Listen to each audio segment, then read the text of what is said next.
The opinions and views expressed in Political Talk belong to its commentators and are not those of Nexstar Media Incorporated, this station, or their affiliates or employees. Welcome to Political Talk with Democratic commentator Dora Leland and Republican commentator Tom Santulli. Governor Kathy Hochul releasing her $216.3 billion budget proposal this week.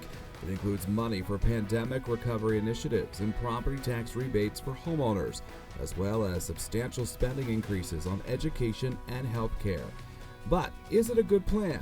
What I find interesting about this budget is she's actually earmarked 15% of it to go into reserves for a rainy day fund. And I know that our controller, Tom DiNapoli, praised her for this, saying that, this is something that should have been done in the past. Former Governor Cuomo, this is something he really didn't do, and he didn't do well enough. So I think that that's important. Usually the governor's budget is the floor. So we'll see what happens when this reaches the legislature. I expect that there's going to be some negotiations and some push to raise the spending proposals in this budget.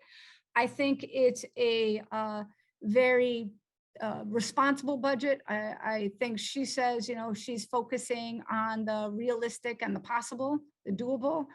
This is the first budget where there's no reoccurring programs that can't be financed in future years. And this is a balanced budget where there's no tax increases or spending cuts. I think New York has been lucky in that our revenues were more than what was expected. I think that the market has been doing well. And I think this is an ambitious budget without being overly reckless. The good thing was, and I'm trying to remember today, when the last time we didn't have a $5 billion, $30 billion, $25 billion shortfall to start with. I mean, in the Cuomo administration, it seemed like we always started out by saying there's a $20 billion hole and we got to make that up.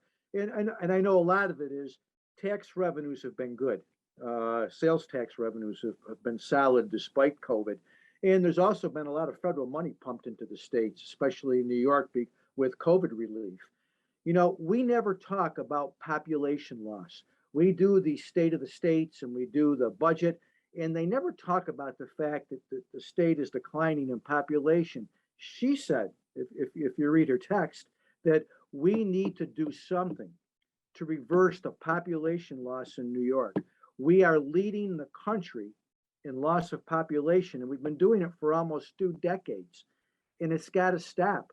She talked about the fact that it's driven by high taxes, and it's something that we need to deal with. We have to remember we are the second highest tax state in the nation, the biggest loss of population in the nation, and that is driven by how expensive it is to live and operate in New York taxes. So I would say this to her credit, she's on the right track.